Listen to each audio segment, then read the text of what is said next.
하나님 말씀은 민수기 34장입니다. 1절부터 20절까지만 읽겠습니다. 34장 민수기 34장 1절부터 20절까지입니다. 여호와께서 모세에게 말씀하여 이르시되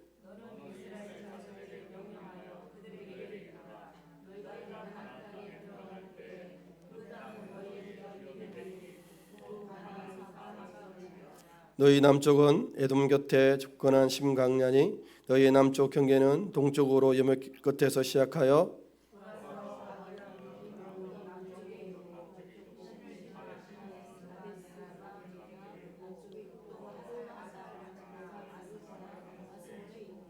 아스몬에서 돌아와서 애굽 시내를 지나 바다까지 이르느니라.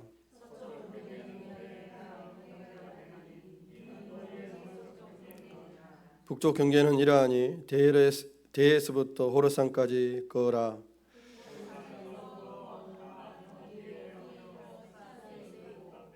그 경계가 또 시보론을 지나 하살 에난에 일어나니 이는 너희 북쪽 경계니라.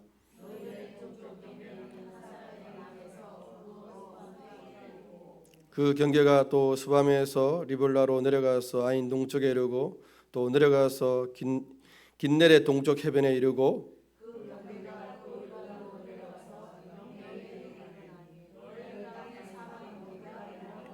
모세가 이스라엘 자손에게 명령하여 이르되 이는 너희가 제비 뽑아 받을 땅이라. 여호와께서 이것을 아홉 지파 반 쪽에게 주라고 명령하셨나니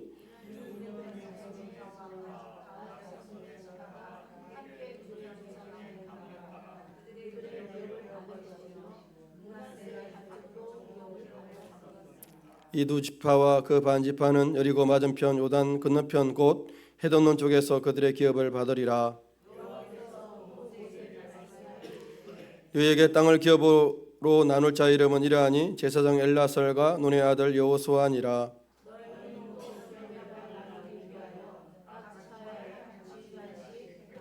그 사람들의 이름은 이러하니 유다 지파에 쓰는 여분네 아들 갈렙이요 시몬 지파에 쓰는 암미우스의 아들 스무엘이요. 아멘. 우리의 땅은 어디까지 있을까요? 우리의 땅은 그 지경이 그 경계가 어디까지 있을까요?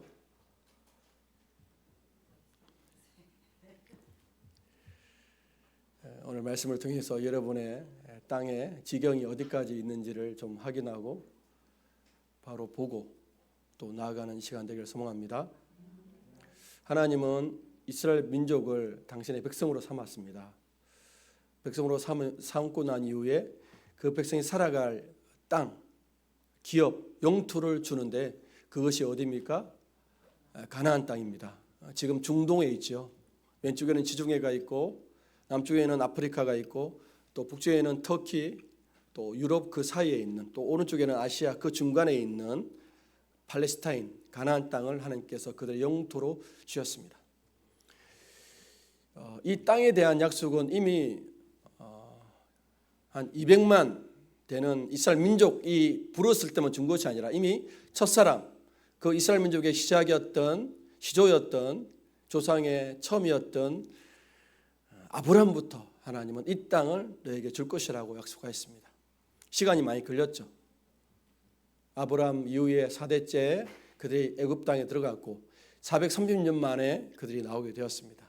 또 430년 만에 나왔지만 바로 약속의 땅에 가지 않고 또 40년 동안 광야를 도운 이후에 이제 때가 되어져서 그 땅으로 하나님께서 인도합니다. 그래서 오늘 본문은 너희의 땅이 어디 있는지를 보여주고 있습니다. 이미 이스라엘 민족의 지파는 12개 지파인데 2개 반 지파는 어느 땅을 소유받았습니까? 요단강 동편 땅을 소유받았습니다. 그러면 나머지 9개 반 지파는 어느 땅을 소유받을까? 그 땅을 가르쳐주고 있어요.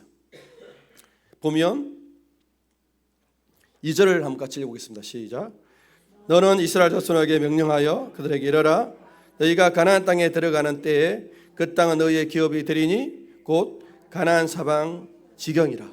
가나안 땅을 소유하고 그 땅의 사방 경계가 지경이 어디인지를 가르쳐줘요. 그래서 남쪽은 어디로 시작합니까? 남쪽이 에돔. 여러분들이 아프리카 이집트 땅을 아십니까? 그다음에 사우디아라비아가 있고요. 그 좀 위쪽에 있는 남쪽 경계 지역입니다. 남쪽 경계가 이렇고요. 서쪽 경계는 어떻습니까? 서쪽은요. 오늘 본문에 보면 대해라고 되어 있죠. 대해. 6절에 보면 서쪽 경계는 대해. 대해란 말은 지중해를 말합니다. 지중해가 있어요. 남쪽, 서쪽 경계, 북쪽 경계는 어디입니까? 여러분 갈릴리 호수 알죠? 예수님이 사역했던 갈릴리 바닷가, 호숫가. 그보다 좀 더 높은 곳에 헐몬산이 있어요. 헐몬산 더 위에가 이제 북쪽 경계가 돼요. 오늘 집에 가서 한번 지도를 한번 다 찾아보기 원합니다. 찾아보십시오. 그러니까 우리나라로 하면 우리나라의 경계가 영토가 어디부터 시작되죠?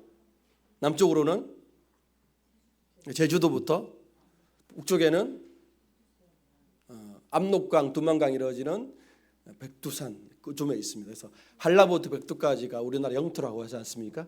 우리는 뭐 남쪽 제주도부터 북쪽 압록강, 두만강 하면 그 선이 나오는데 이스라엘 민족은 흔히 이 사방 경계를 말하지만 더 정확하면 브엘사바하고 단까지로 말합니다. 도시로 말하면 지역으로 말하면 브엘사바부터 단이 이스라엘 민족의 영토가 되고 가나안의 사방 지경이 되는 거예요. 이 땅이 이제 누구의 것이 된다? 너희의 땅이 되고 너희의 영토가 되고 너희의 경계가 될 것이다. 이 땅을 너희가 이제 9개 반지파가 나누어서 가지라. 나눌 사람, 그 나눌 수 있는 대표가 누구다?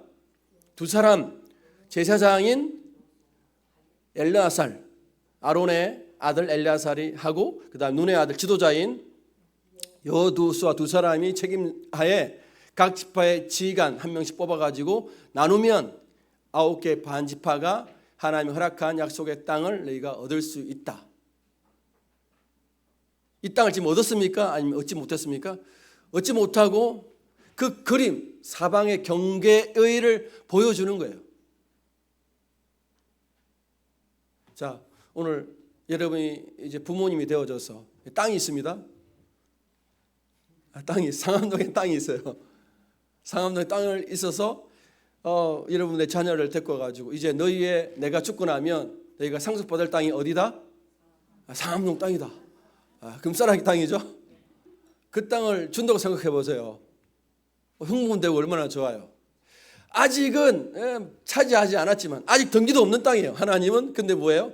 약속의 어음을, 약속의 수표를 주시는 거죠. 먼저 끊어서.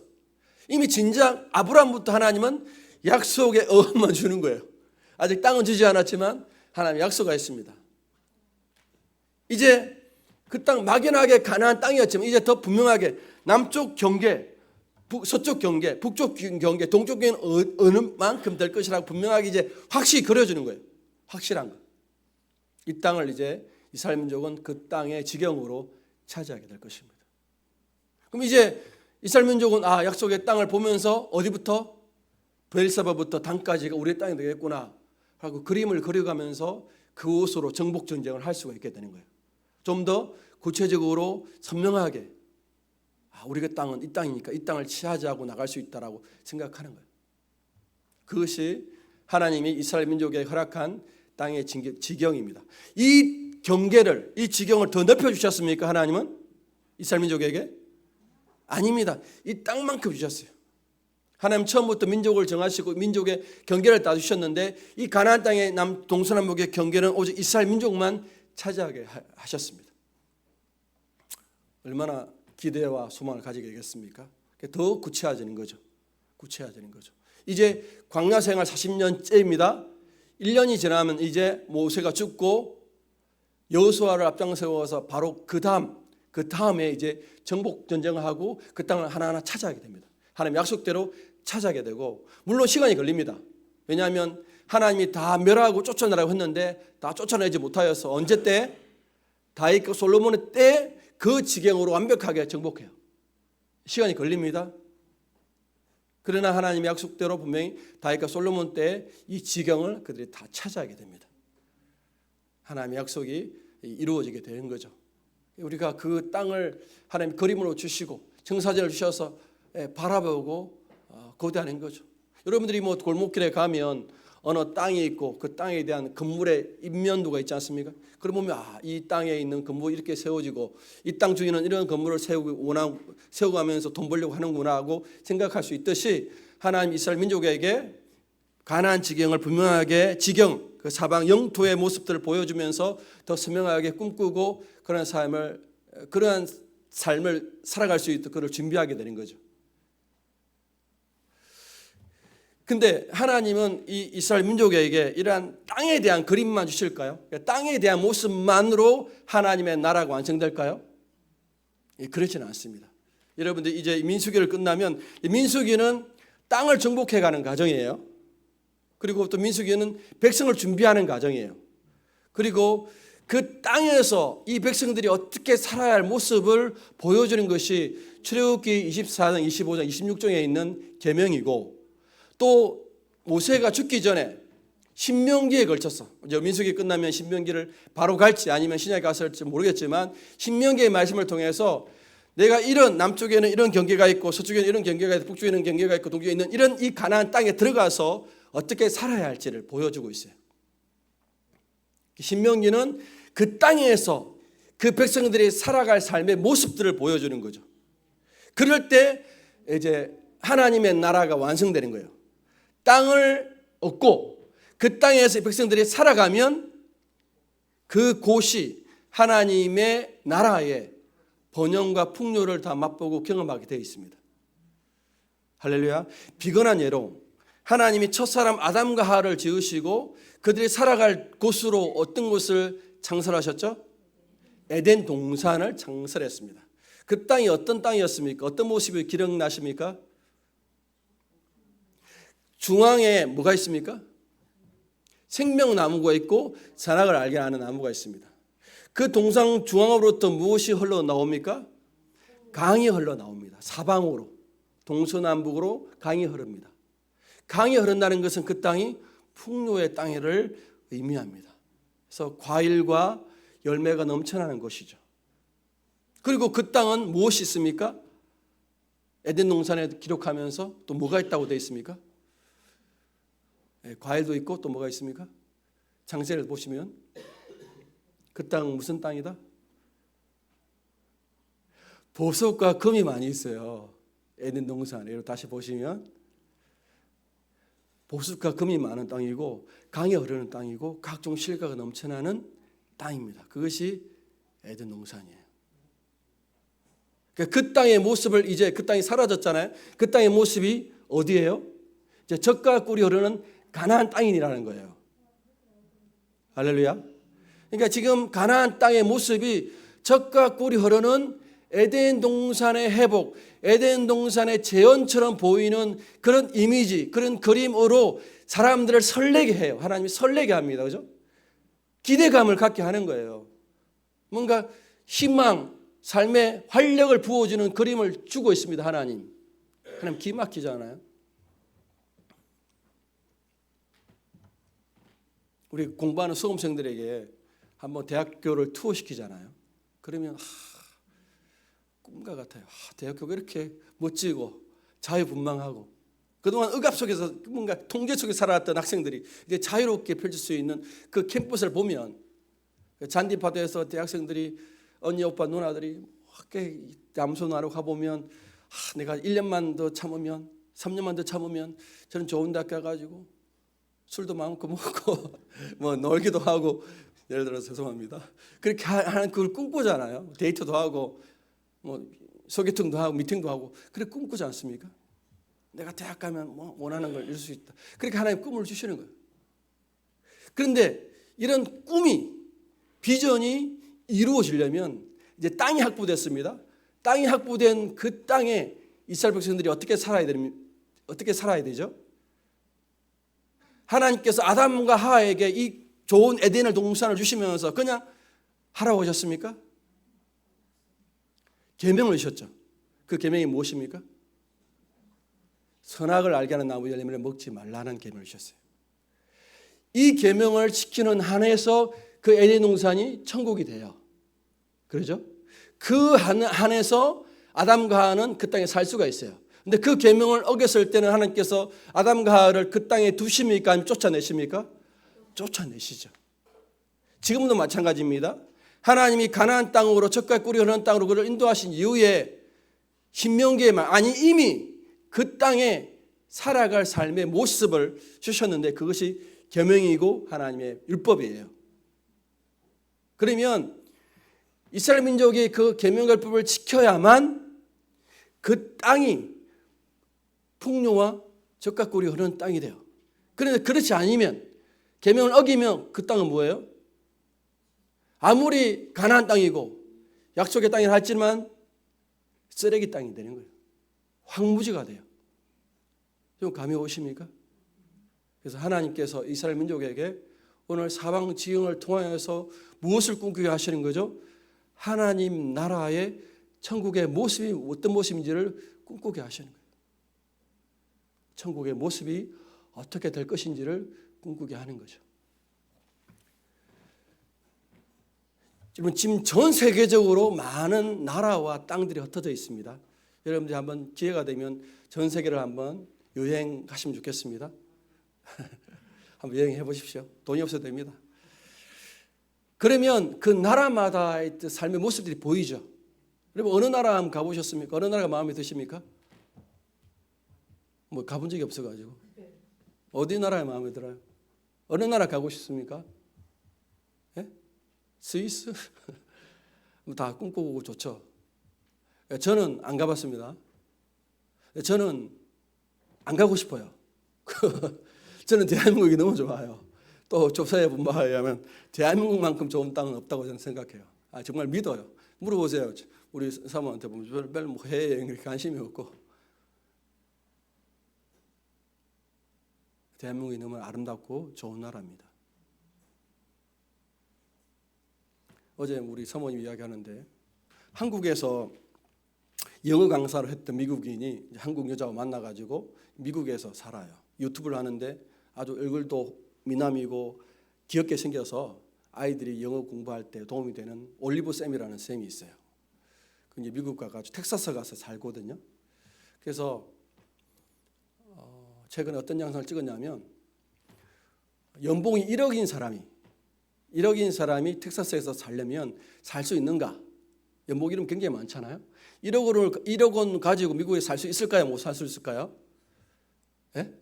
가보셨어요? 우리나라에서 1억 연봉이면 어떻게 해요?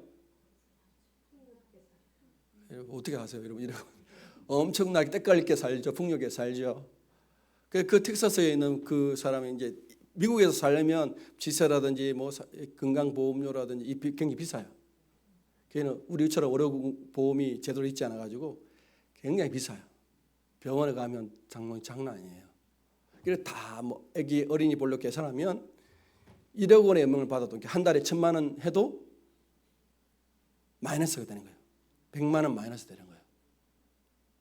그러니까 미국에 오려면 얼마 정도 있어야겠다?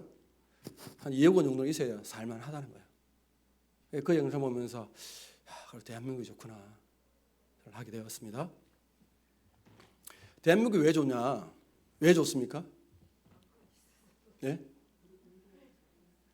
대한민국 물론 안 좋은 모습들이 많죠. 비교하는 거죠. 상당히 완벽한 나라는 없습니다. 있어요. 완벽하고 완전한 나라는 없어요. 상대적이고 비교하는 거죠. 제가 대한민국이 좋은 이유가 여기 있습니다. 대한민국이 좋은 나라가 된 것은요 얼마 아닙니다. 1945년 또 해방이 되고 48년 나라가 건국한 이후에 하나님의 특별한 은혜로 이 대한민국이 자유민주주의라는 체제를 택하고 하나님 복음을 전하고 복음으로 성도들이 살아갈 수 있는 곳으로 만드셨어요. 그래서 이 나라가 지금 복음, 기독교 영향이 꽤 커졌어요. 그래서 이 나라가 대한민국 이런 굉장히 대한민국에서 많은 사람이 오고 싶은 나라 중에서 손꼽히는 나라가 되었습니다. 대한민국에 사람들이 올 때 이 땅 보러 옵니까? 물론 경치 보러 올 때가 있죠. 휴양지 같은 경치가 끝내줍니다. 그죠? 발리나 이런 푸켓 가면 굉장히 좋죠. 에메랄드빛 뭐 해변가도 있고 좋죠. 그 경치 보러 갈 때가 있지만 대부분은 경치뿐만 아니라 그 나라 문화를 보는 거죠. 대한민국도 경치만으로 보면 다른 좋은 경치 사람 좋은 나라가 더 많아요. 그런데 대한민국의 문화를 보고 싶은 거죠. 이 나라는 어떻게 살고 있는지를 보고 싶어서 오는 거예요.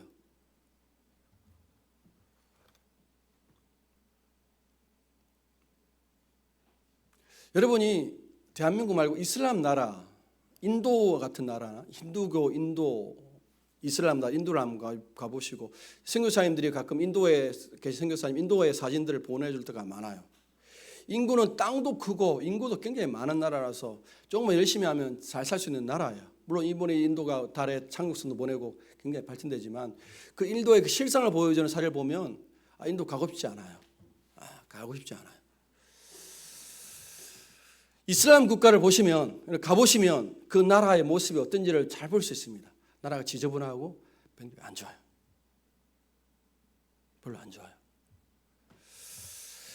한국 선교사님이 남태평양의 피지나 이런 데에서 파푸아뉴기니아에서 선교를 가면서 그 마을에 복음이 들어가 가지고 그 마을이 변화된 곳이 있어요.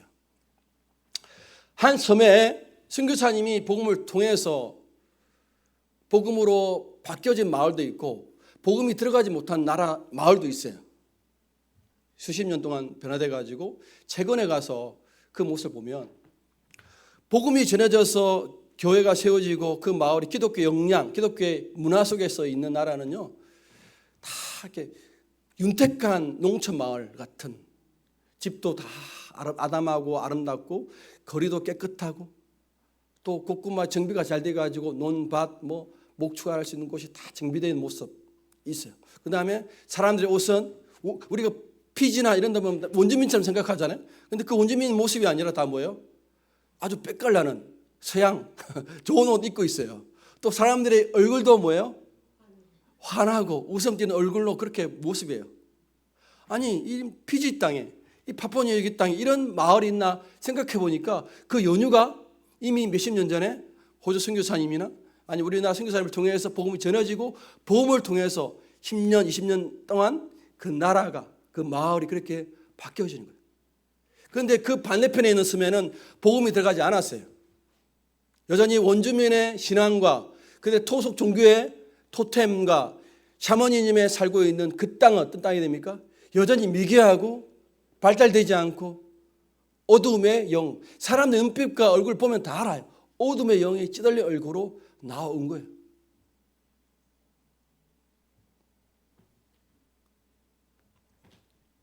피지 선교사님이 복음을 전하고 그 소망 없는 가난한 집안에 복음을 전하고 그 딸에게 그 가정에게 농업에 대한 기술을 소개해주고 예배를 가르치고 말씀을 가르침으로 인해서 어머니도 변화되고 자식들도 변화되지고 그렇지 않으면 다른 자식들은 다 거리에 나가지고 마약을 먹고 마약을 팔거나 하는 일을 해야 될 텐데 불구하고 그 집안은 선교사님 복음을 듣고 그 가정 전체가 바뀌고 변화된다는 거예요. 이런 걸 보여주셔서 이런 걸 보여주면서 제가 설명하면서 하는 이유는 뭐냐면 하나님의 나라, 천국이 갖고 있는 모습은 단순히 땅이 아니라 지경이 아니라 이런 예수님의 영으로 말씀으로 인하여서 변화된 삶의 모습이 천국의 모습이고 그것을 하나님이 우리 가운데 기대하고 꿈꾸게 하신다는 거예요. 하나님께서 오늘 가나안 땅을 이스라엘 민족 영토로 주셨는데 이 영토가 나중에는 바뀝니까? 아니면 계속 유지됩니까? 바뀌죠. 어떻게 바뀝니까? 영토는 있지만 그 땅은 자기들의 땅이 되지 못해요. 남의 땅이 됩니다. 그들은 노예가 되고 식민지가 돼요. 그런 상태에서 예수님께서 오셨습니다. 예수님께서 오셔서 이 이스라엘 민족에 주셨던 이 원래 땅, 이 천국의 모형이 된 이 땅을 회복시켜 주십니까? 예수님 회복을 시키지 않아요. 시키지 않고 예수님은 무엇을 하셨습니까? 땅을 회복시켜 주는 것이 아니라 예수님은 뭘 회복시켜 주셨어요? 사람의 마음과 사람의 영을 회복시켜 주셨어요. 사람을 바꾸는 일을 하셨어요. 처음에 하나님의 나라의 모습이 땅도 있고 그 땅에 사는 사람의 어떤 법적인 모습, 문화적인 모습을 통해서 하나님이 이렇게 처음에 시작했지만 예수님께 오셔서 점점 하나님의 나라의 모습들을 뭐를 바꿉니까? 이 모습이 땅에서 이루어지는 모습이 아니라 사람에게 이루어지는 모습으로 바꾸신 거예요. 사람에게 이루어지는 모습으로 바꾸셨어요. 그래서 예수님은 사람을 바꾸셨어요. 사람을 바꾸신 이후에 예수님께 제자를 삼으신 이후에 이제 그 제자들에게 어떤 명령을 주십니까? 이 땅에 머물러 있어라, 아니면 이 땅을 벗어나서 어디로까지 가라? 땅끝까지 가라고 말씀하십니다. 사도행전 1장 8절에 너희가 성령이 임하시면 너희가 권능을 받고 예루살렘과 온 유대와 사마리아 땅과 그 다음에 뭐요? 땅끝까지 이르러 예수의 증인이라고 말씀하십니다. 그러니까 예수님이 오셔서, 하나님이신 예수님께 오셔서 지금 가나안 땅을 주셨던 이 경계를 넘어서 이제 그 지경을 넘어서 어디까지 나가라고 말씀하십니까? 땅끝까지 나가야 된다는 것을 가르쳐 주고 있어요. 이제 그러니까 하나님께서 처음부터 에덴을 만드시고 그다음에 지금 이스라엘 민족에게 가나안 땅을 주신 이후에 가졌던 천국의 지경, 천국의 영토는 어디까지 펼쳐져야 됩니까? 땅끝까지 퍼지게 만드십니다. 땅끝까지 퍼지게 만드시는데 그 땅끝까지 그렇게 하나님의 나라로 물들어가고 하나님의 나라의 깃발을 꽂을 중심지, 그 주역은 누구라는 거예요? 그것은 바로 예수의 제자들, 우리라는 거예요. 하나님께서 이제 우리를 바꾸셔서 우리가 천국의 삶을 살면 그 땅이 천국으로 변화된다는 거예요. 그런데 우리가 그렇게 되지 못하면 우리의 땅은 천국이 되지 못하는 거예요. 여러분과 제가 가는 그 지경과 영토가 천국의 땅이 되어야 된다는 거죠. 그럼 여러분이 소유하는, 여러분이 지금 영향을 미치고 있는 여러분의 땅은 얼마쯤 됩니까? 어디입니까? 여러분이 미치고 있는 하나님의 나라가 임하는 여러분의 땅은 어디입니까? 예? 집만 해도 엄청난 거죠. 여러분의 가정만 임해도 엄청납니다. 여러분의 기업만 임해도 엄청납니다. 그런데 하나님은 이 지경이, 이 기업이 어디까지 확대되기 원한다고요? 땅끝까지 늘어나기 원하는 거예요. 땅끝. 하나님은 땅끝까지. 구약에는 하나님께서 이 땅을 이렇게 경계를 주셔서 가나안 땅에 사는 사람과 그 나머지 사람들을 구별하셨어요. 그래서 나머지 사람들이 이스라엘 사람들을 보면서 그 땅으로 찾아오도록 만드셨어요. 근데 그렇게 찾아오는 하나님의 계획이 이스라엘 민족의 불순종과 불신으로 인해서 실패했어요. 그래서 하나님은 예수님을 통해서 새로운 비전을 허락하시는데 이제 그 땅이 아니라 뭐예요? 사람들을 바꾸셔서 사람들을 다른 땅으로, 다른 영토로 보내시는 거예요. 그래서 그 사람들이 가니까 뭐예요? 그 땅에 하나님의 나라의 깃발이 세워지고 하나님의 나라의 문화와 아름 모습들이 피어나기 시작한다는 거죠. 여러분들이 머물고 있는 여러분의 땅은, 여러분이 하나님의 나라를 바꾸어야 될 여러분의 땅은 어디입니까?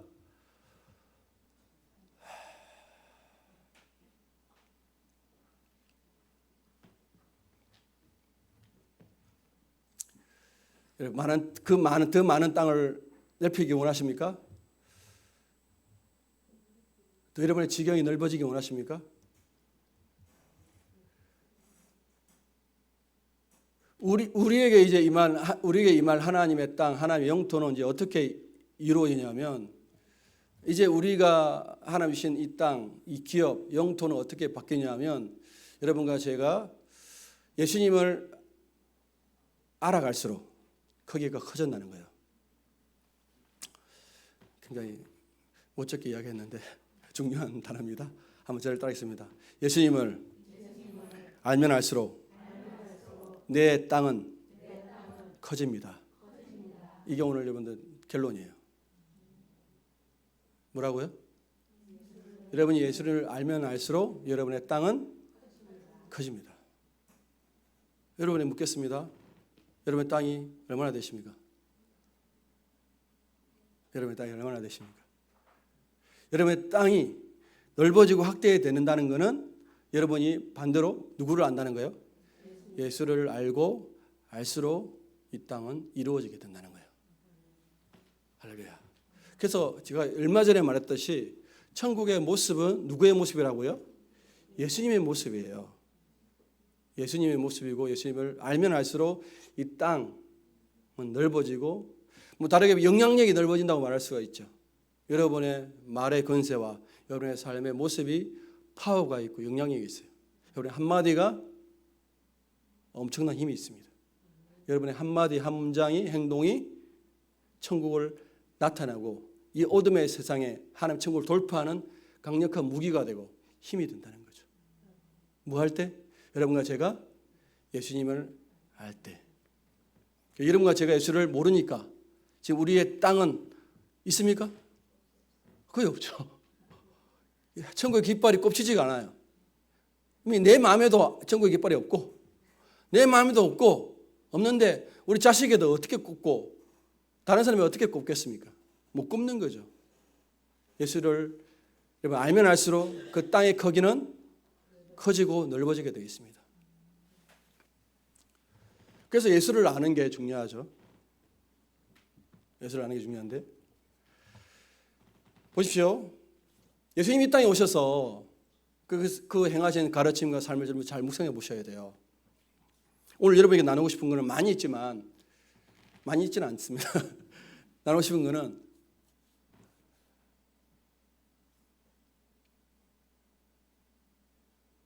예수님이 할 수 있는데 안 하셨습니까? 못하는데 못하셨습니까? 질문 어렵습니까? 예수님이 할 수 있는데 안 하십니까? 할 수 있는데 안 하셨습니까? 할 수 없어서 못했습니까? 할 수 있어서 안 한 거죠. 왜 안 했습니까? 예수님이 할 수 있는 능력이 없어서 못했습니까? 할 수 있는데 안 하셨습니까? 할 수 있는데 안 하신 거죠. 예수를 알아가는 삶은 뭐냐면 우리가 할 수 있습니까? 못합니까? 예수님을 우리는 못하죠. 근데 예수님과 연합되면 우리가 할 수 있어요? 없어요? 할 수 있어요. 그런데 합니까? 안 합니까? 안 하는 게 중요해요. 좀 이해가 되십니까? 예수님이 할 수 있어요.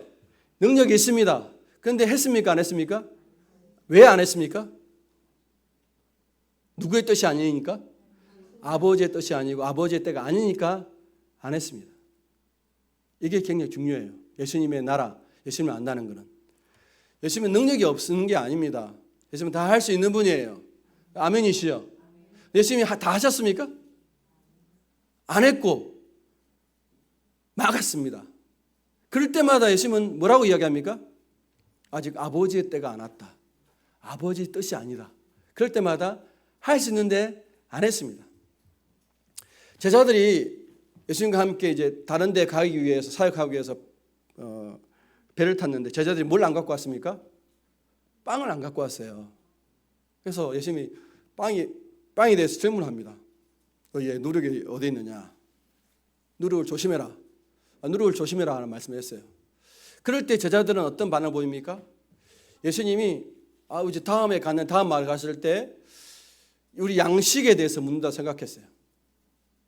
예수님이 제자들과 12명과 함께 배를 타고 가는데 예수님이 누룩을 조심해라. 누룩을 주의하라고 말했는데 제자들은 누룩이 아니라 뭘 이걸 이해하는 거예요? 빵이 없는 것에 빵을 안 챙겨왔거든요. 빵을 안 챙겨왔어요. 그래서 빵에 대해서 없는 것에 대해서 질책하시는구나. 다음에 마을에 가야 되는데 빵이 있어야 될 거 아니에요? 빵을 준비 못했구나라고 생각했어요. 제자들은 빵이 없는 것에 대해서 생각한 거예요. 그런데 예수님은 뭐라고 말씀하십니까? 그 마음을 아시고 제자들이 빵이 없는 것에 대해서 고민이 있고 염려 같은 걸 아시고 내가 빵이 없는 것에 대해서 비난하는 거냐? 아니면 누룩에 대해서 말하는 거냐? 이렇게 질문하잖아요. 예수님이 빵이 없는 것에 대해서 말씀하신 게 아니고 누룩에 대해서, 그러니까 교훈에 대해서 가르치는데 그런 대목에서 예수님이 내가 빵이 없다고 너희를 질책해 듣냐? 빵이 없어서 너희에게 염려를 끼쳤느냐?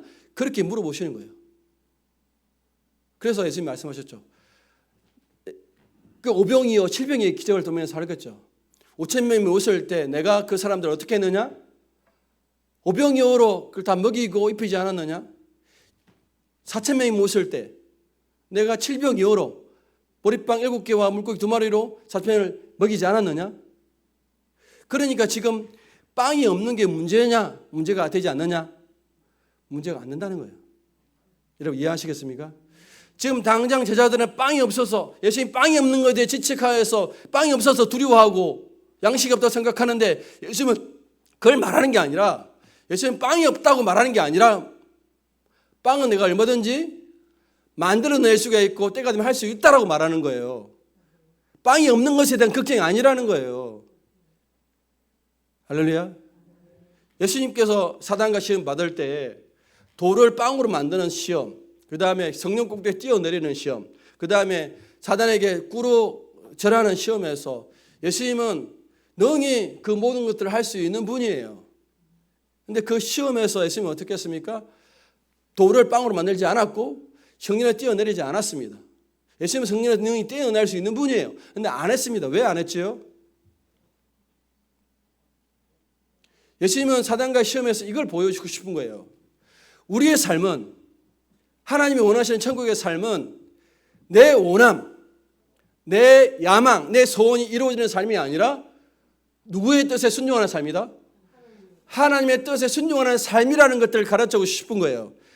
하나님이 아담과 하와를 만드실 때 선악을 알게 하는 나무를 먹지 말라는 뜻은 네가 네 원함과 소원과 욕망대로 살지 않고 나의 뜻대로 살 수 있느냐?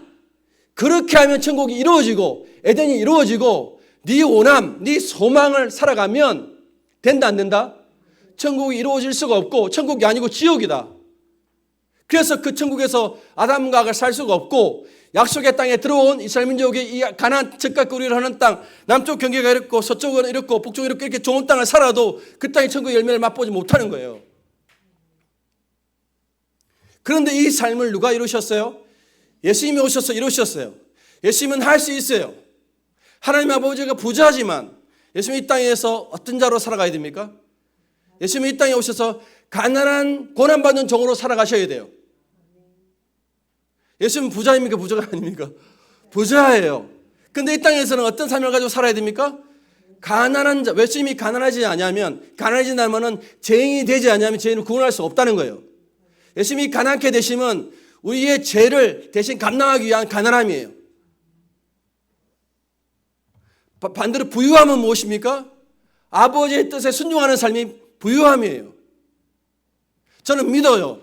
저와 여러분의 마음속에 하나님 아버지의 선하심과 오르심을 저와 여러분들이 믿으면 하늘과 땅이 열려버려요. 그런데 우리 안에 하나님 아버지를 향한 선하고 오르심에 대한 믿음이 전혀 없는 거예요. 그러니까 하늘과 땅이 만나지 못하고 여전히 뭐예요? 천국은 맛보지 못한 채 살아가는 거예요. 그런데 이 땅에 오셔서 할 수 있고 다 할 수 있지만 다 누릴 수 있지만 예수님은 안 하셨습니다. 왜 안 하셨습니까? 아버지의 뜻이 아니기 때문에, 하나님의 뜻이 아니기 때문에 안 하셨어요. 심지어 예수님이 배고파하시고, 예수님이 배고파하실 때도 있어요. 양식이 없어서 밀밭에 들어가가지고 가난한 사람만 할 수 있는 밀밭에 있는 이삭을 손으로 비벼 먹어서 하루에 양식을 얻을 때도 있었어요. 예수님이 돈이 없거나 양식이 부족해서 그렇게 한 게 아니라 누구의 뜻이 하나님 아버지의 뜻이 지금은 내가 미래 발부터 들어가서 이삭을 비벼 먹어야 이런 궁핍하게 사는 모습이 하나님의 뜻이기 때문에 그걸 하나님 좋은 뜻을 알기 때문에 그렇게 하는 거예요. 못하는 것, 안 하는 게 아니라. 여러분 이해하시겠습니까? 예수님께서 우리 가운데 보이고 싶은 이 땅의 천국의 모습이 무엇이냐면 하나님 아버지가 자녀된 우리의 삶 속에 부유함과 풍족함과 풍성함을 완전함을 안 주시고 싶겠습니까? 주고 싶은 것이 하나님의 뜻이에요. 여러분 믿으시죠? 믿습니까? 그 하나님 아버지 뜻을 믿습니까? 그런데 하나님의 특별한 계획과 우리에게 죄를 거두가시고 믿음을 훈련하기 위해서 때로는 가난함도 필요하고 어려움도 필요한 것들을 가르쳐주고 싶은 거예요. 가난함과 어려움이 중요한 게 아니라 지금 내 인생에 중요한 것은 주님의 인자하심, 주님의 선하심이 내 목숨보다 내 생명보다 더 소중합니다. 이것들을 하나님이 가르쳐주기 원하는 거예요. 이게 천국의 삶이에요. 이 삶이 우리 가운데 열리지 않기 때문에 지금 하나님은 당신의 부요함과 풍족함을 우리 가운데 줄 수가 없는 거예요.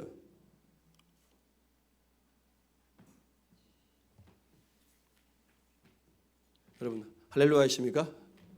하나님은 할 수 있어요. 여러분은 부자로 부름받았습니까? 가난한 자로 부름받았습니까? 여러분 부자로 부름받았어요. 그런데 여러분 부자가 될 수 있습니다. 할렐루야. 그런데 하나님의 뜻이 아니면 이 땅에서는 가난하게 살아야 돼요? 안 살아야 돼요? 그래서 살아야 될 때가 있어요. 아무나 그렇게 할 그런 삶을 주십니다. 이게 하나님의 옳음이다, 하나님의 선하심이라고 여러분들이 믿으셔야 돼요. 안 믿죠? 땡깡 부르죠. 협박하죠. 하나님 안 됩니다. 그래서 우리의 믿음의 여정이 힘들고 어려운 거예요. 이 싸움을 모르니까. 하나님은 다 할 수 있습니다. 하나님은 돈이 없으면 문제가 아니잖아요. 여러분 필요한 거 다 주실 수 있는 분이 하나님이에요. 그런데 하나님께서 그걸 안 하시는 이유를 아셔야 돼요. 열심히 다 할 수 있는 분이에요. 그런데 안 했잖아요. 왜 안 하고 이렇게 궁핍하고 머리 둘 끝이 없는 삶을 사셨습니까? 아버지의 뜻이 아니기 때문에. 하나님 아버지의 뜻이 아니기 때문에.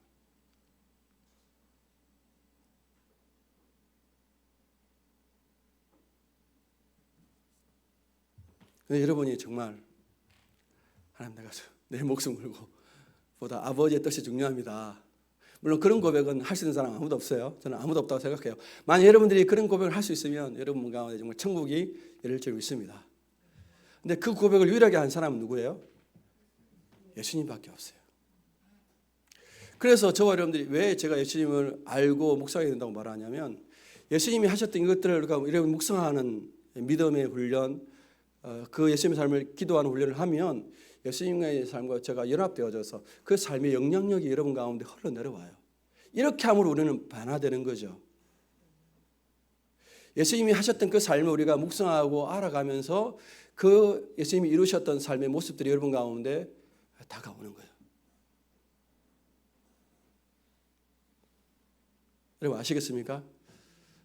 예수님이 그렇게 했기 때문에 내가 하는 게 아니라 예수님의 그 삶을 우리가 계속 알아가고 묵상하는 과정 가운데 여러분의 영혼이 예수님의 그 영향과 통치 가운데 물들어가는 거예요. 그렇게 우리는 변화되어지고 바뀌어가는 거예요.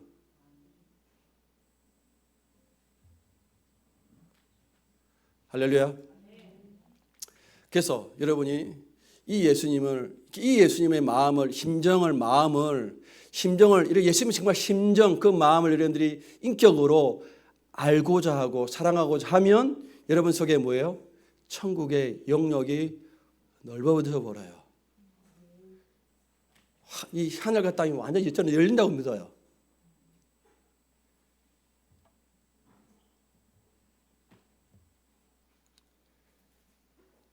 이게 우리 기독교가 비나이다 하나님 주십시오 이런 싸움이 아니라는 거예요. 이거 저급한 싸움이라는 거예요. 비나이가 기도입니까?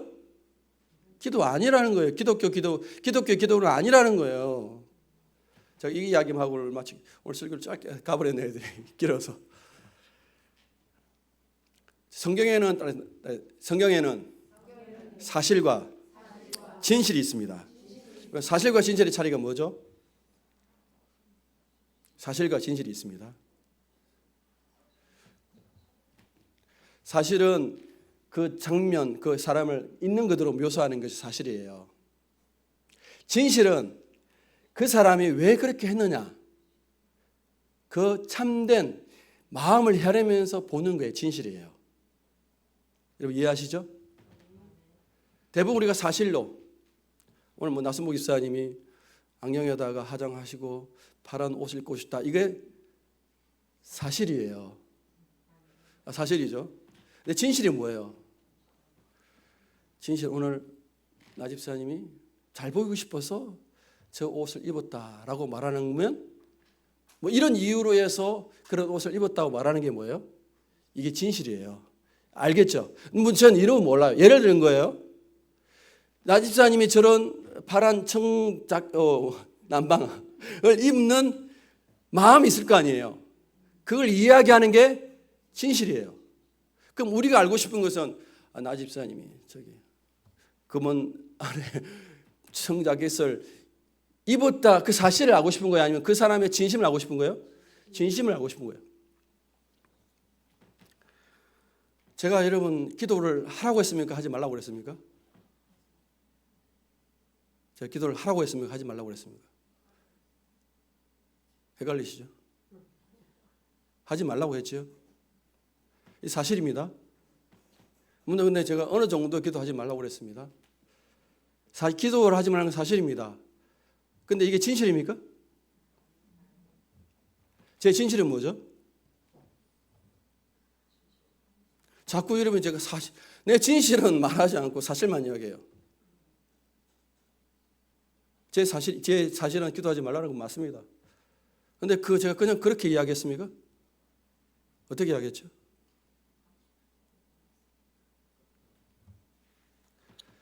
여러분, 성경에는 사실이 있어요.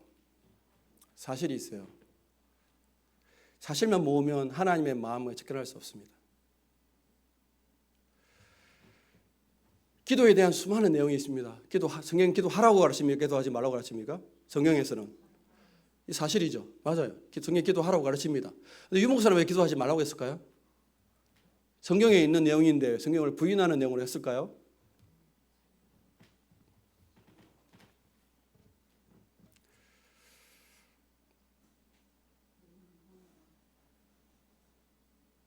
여러분이 예수님이나 모든 목회자의 진실을 아셔야 돼요. 사실에 여러분 하면 안 되고, 제가 어느 날 그냥 기도하지 마십시오라고 한 게 아니고, 왜 기도하지 말라고 했죠? 제가 설명하기로는 여러분들의 기도는 잘못된 기도이기 때문에 하지 말라고 했습니다. 제가 그렇게 알고 있습니다. 제가 여러분이 하는 기도의 대부분은 잘못된 기도이기 때문에 차라리 하지 않는 게 좋습니다. 하지 마십시오라고 했습니다.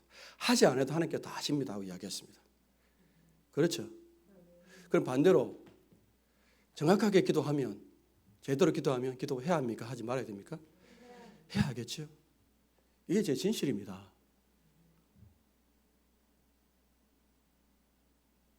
성경에 기도하라는 내용이 다 있습니다.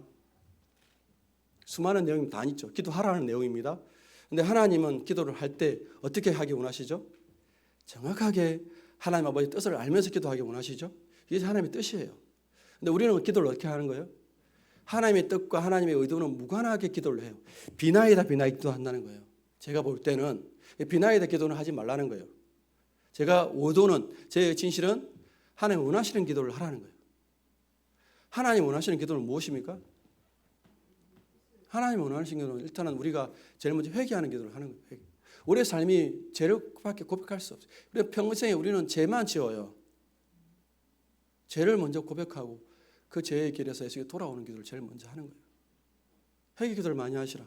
두 번째 기도는 제가 예수님을 알려달라고 기도를 많이 하라고 제가 이야기하지 않습니까? 예수님을 아는 기도를 해야 돼요. 예수님을 알고 싶습니다. 예수님을 사랑하고 싶습니다. 그 기도를 많이 해요. 그것이 제가 볼 때는 하나님의 나라와 그 의를 먼저 구하는 기도예요. 예수님을 알고 예수님을 사랑하는 기도를 먼저 하는 것이 너무나 중요해요.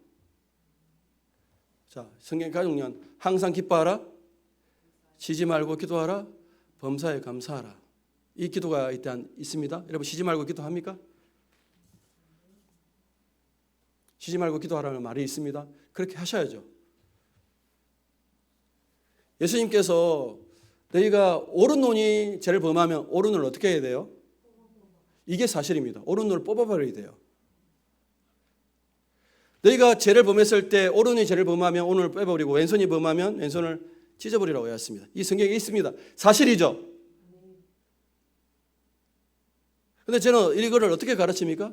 사실을 사실대로 가르칩니까? 사실을 진실로 가르칩니다.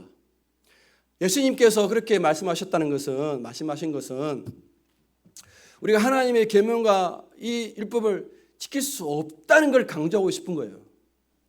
우리 힘으로 하나님의 계명과 말씀 지킬 수 없으니까 이 하나님의 계명과 말씀 지킬 수 있는 분은 예수님밖에 없다. 너희가 예수님 안에 들어올 때만 이 삶이 이루어진다는 걸 가르쳐 주고 싶은 것이 예수님의 진실이라고 생각하는 거예요.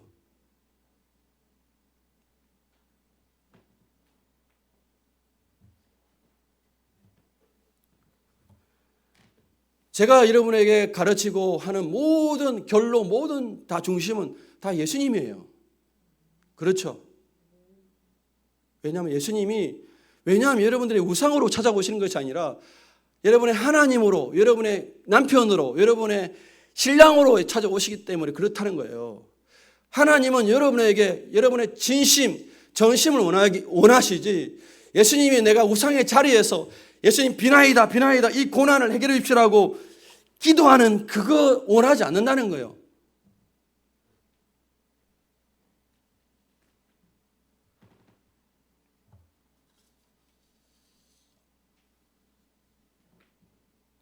예수님은 고난을 없애달라고 기도하지 않고 예수님 이 고난이 아버지의 뜻이면 내가 감당하겠습니다, 이 기도를 하셨다는 거예요. 이 기도를 할 수 있는 분은 누구밖에 없어요? 예수님밖에 없어요. 우리는 이 고난을 없애달라고 기도하죠. 그러니까 우리 하나님의 나라가 안 열리는 거예요. 물론 하나님께서 고난을 하나님 얼마든지 없앨 수 있습니다. 할 수 있죠. 하나님 할 수 있습니다. 고난 없애줄 수 있습니다. 근데 하나님의 뜻이 계시면 그 고난을 안 없애주셔요. 없애주지 않습니다. 그렇죠? 그게 더 정확한 하나님의 마음이에요. 그럼 이거는 기도의 부족이 아니라 기도의 내용을 바꿔야 돼요. 근데 우리는 고난을 없애달라고만 기도할 수밖에 없는 인생이에요. 죄인은 우리가 아버지 이 고난 받아주십시오, 원합니다 하라고 기도할 수 있는 사람은 아무도 없어요. 이거 누가만 할 수 있는 거예요? 예수님만 할 수 있는 거예요. 그래서 우리는 예수님께서 그렇게 기도하셨던 그 심정, 그 마음을 우리가 묵상하고 알아가면서 그 주님을 알아가면서 그 심정, 그 능을 느끼면서 그 마음, 예수님의 마음이 내 안에 부어져서 나도 어느 틈에 하나님 내 고난 없애주십시오라고 기도를 시작했지만 기도하면서 주님 아버지의 뜻이라면 내가 감당할 수 있도록 힘을 주십시오라고 기도할 수 있는 거예요. 예수님의 마음이 부어질 때. 말씀을 정리하겠습니다. 오늘 하나님이 이스라엘 민족에게 가나안 사방 지경을 보여주시면서 꿈꾸게 하시죠. 비전을 갖게 하십니다. 그런데 이 삶은 예수님 안에서 완성되어지고, 그리고 그래서 그 예수님을 우리가 알고 경험할수록 이 땅의 영향력, 통치력은 더 미쳐간다는 거예요. 여러분, 하나님의 땅, 천국을 많이 소유하기 원하십니까? 그러면 어떻게 해야 되죠? 예수를 아십시오. 다시 한번 고백해요. 예수님을 알면 알수록 땅의 크기는 커집니다. 할렐루야. 예수님을 많이 아시기를, 예수님의 진실을 아십시오. 사실에 빠져있지 마시고, 사실 중요합니다. 사실보다 더 중요한 진실이에요. 제가 설교하고 제가 가르치는 그 진심을 잘 헤아리셔야지.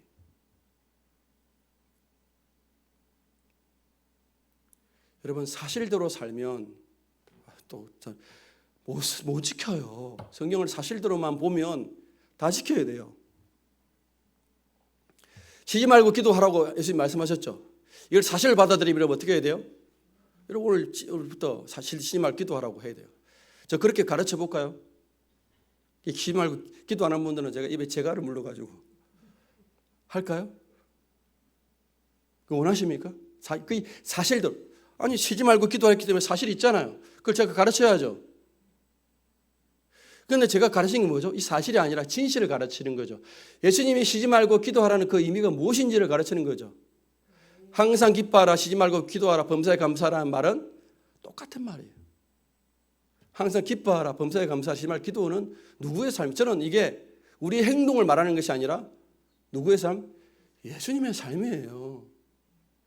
저는 그렇게 그 사실을 찌는 진실로 받아들인다는 거예요.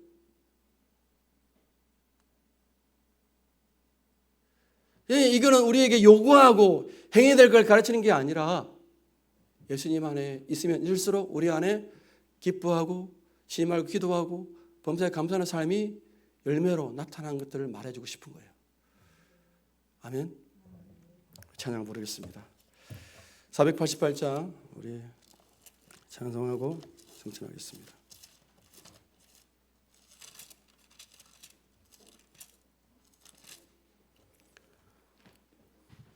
(488장)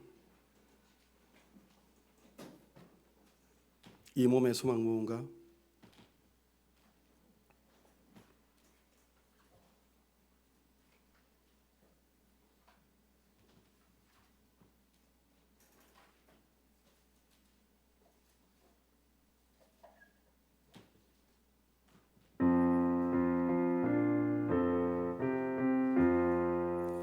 이 몸의 소망 무언가 우리 주 예수뿐일세.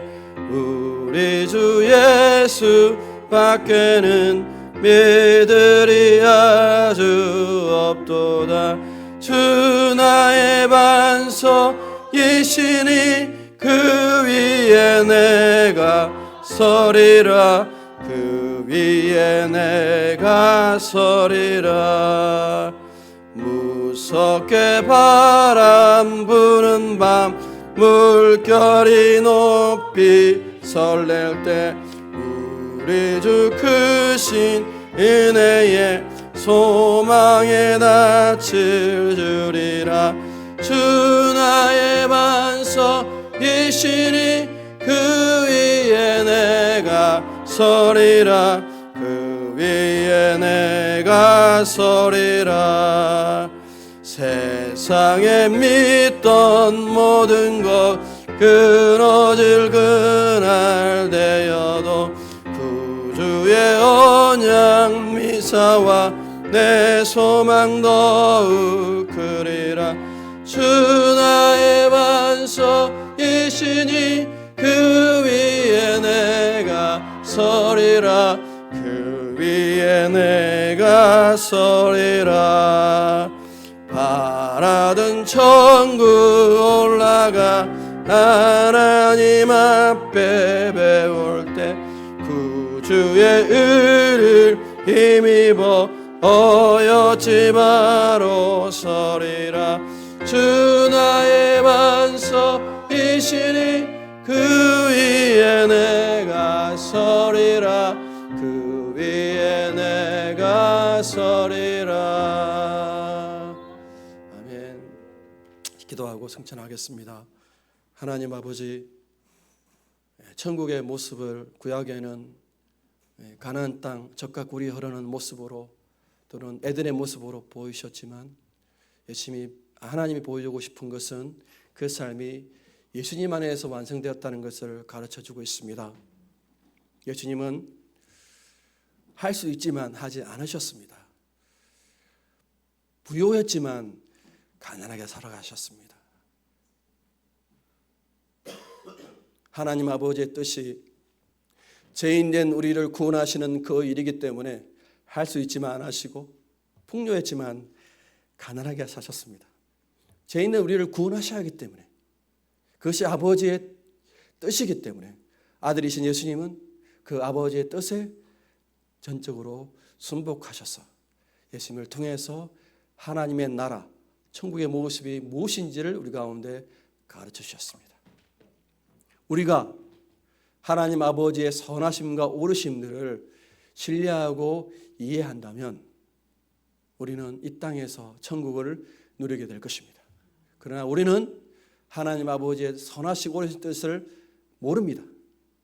우리는 우리의 원함이 이루어져야 되고 우리의 야망과 우리의 욕망이 이루어져야 합니다. 먹음직스럽고 보암직하고 탐스러운 이 열매로는 따먹어야 된다고 생각합니다. 그게 썩는 길입니다. 모르고 그게 공허하고 밑빠진 독에 물을 채우는 것이며 모름에도 불구하고 그렇게 갈망합니다. 그러나 하나님은 아십니다.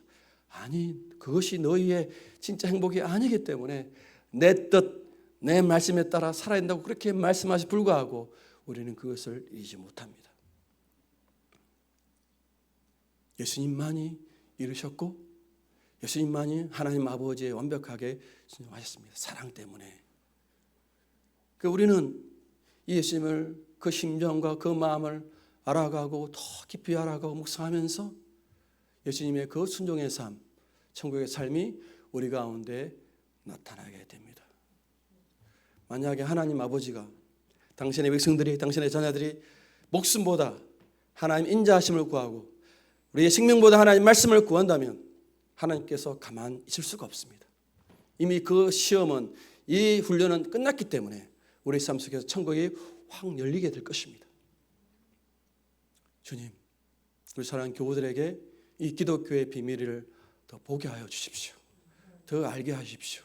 기독교가 비나이다 빵 주고 우유 주고 돈 주는 그런 우상 종교가 아니라, 우상이신 예수를 섬기는 게 아니라 우리의 전부를 원하시는 하나님, 우리의 정심을 원하시는 예수님을 알아가고 신뢰하고 그분이 우리의 남편으로, 우리의 신랑으로 맞이하고 믿기까지, 이것이 기독교라는 사실들을 가르치고 배울 수 있도록 인도하여 주십시오.